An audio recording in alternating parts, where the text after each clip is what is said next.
Do a little bit of Algebra 2 pre-calc homework review. We're doing 5.5 in pre-calculus, and we're looking at number 97, and then in the next video we'll look at number 101. So these are proofs. 97 asks you to prove that the cosine squared of 2 alpha minus the sine squared of 2 alpha equals cosine of 4 alpha. So there's a couple different ways to go about this.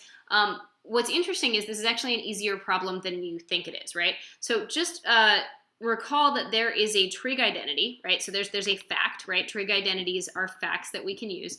There's a fact that says that the cosine of 2 theta is cosine squared theta minus sine squared theta. And I realize that I'm a little bit off my board there, so there we go, okay?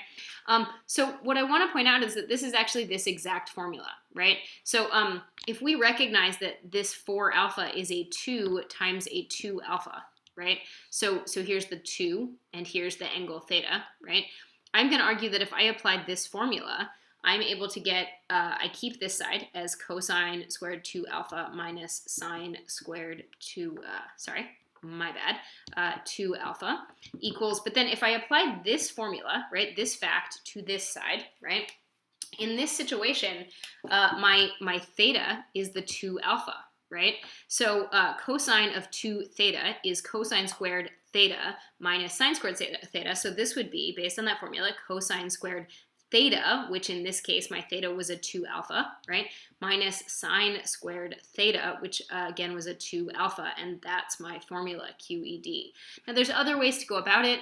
Another way to go about it would be to combine these guys and recognize that if these guys represent this, then they become this. But essentially, in order to do this formula, the easiest way to prove it is to do this. Now, there's other ways to do it. If you are really into doing it without memorizing that formula, there's another way to do it.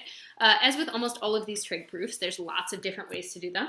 Another way to do it is that you see you have the 2 thetas on this side, and you could say, hey, you know what? Let me just call this, let me pretend that this is cosine of 2 alpha plus 2 alpha. And then I could use the cosine of u plus v formula, right? Which would be cos of 2 alpha, cos of 2 alpha minus sine of 2 alpha, sine of 2 alpha. And I would get cosine squared 2 alpha minus sine squared 2 alpha, which would be my original formula, right? Cosine squared 2 alpha minus sine squared 2 alpha and QED, right? There's other ways to get there too, but those are probably the 2 most likely ways that I can think of.